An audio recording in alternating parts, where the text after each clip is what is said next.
Corona संक्रमितों की संख्या के हिसाब से अमेरिका के बाद भारत दुनिया में सबसे ज्यादा प्रभावित है। वही मौतों की संख्या में 7वें नंबर पर है। इस बीच वैक्सीन पर चर्चा जोरों पर है। माना जा रहा है कि जल्द से जल्द देश में वैक्सीन का बंदोबस्त हो सकता है। देश में वैक्सीन वितरण का काम ई-वीन की मदद से होगा।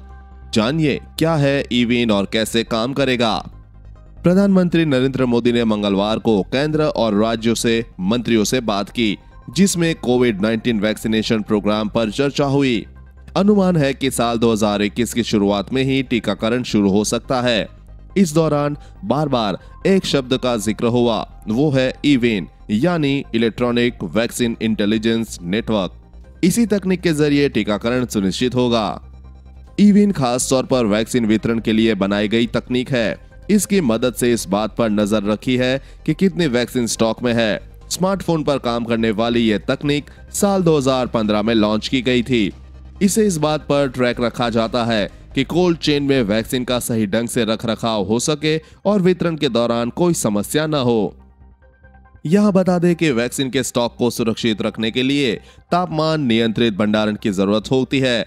हर टीके को रखने की एक निश्चित अवधि होती है और इस दौरान भी उसे एक खास तापमान पर रखना होता है। अगर इसमें कमी या कोई असावधानी हुई तो टीका अपना असर खो देगा।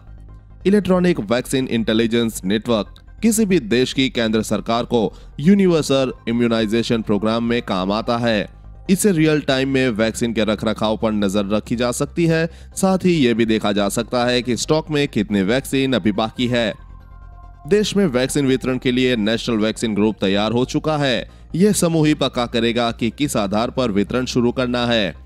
इसी पर पूरी गाइड बनाई जा रही है। इसके बारे में इंडियन एक्सप्रेस से बात करते हुए हरियाणा के एक वरिष्ठ सरकारी अधिकारी ने बताया कि शुरुआत में मांग के अनुसार वैक्सीन का स्टॉक कम रहेगा।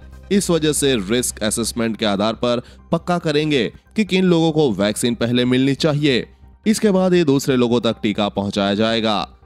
केंद्र सरकार की अनुमति से अलग अलग राज्यों में Covid vaccine beneficiary management system तैयार हो रहा है।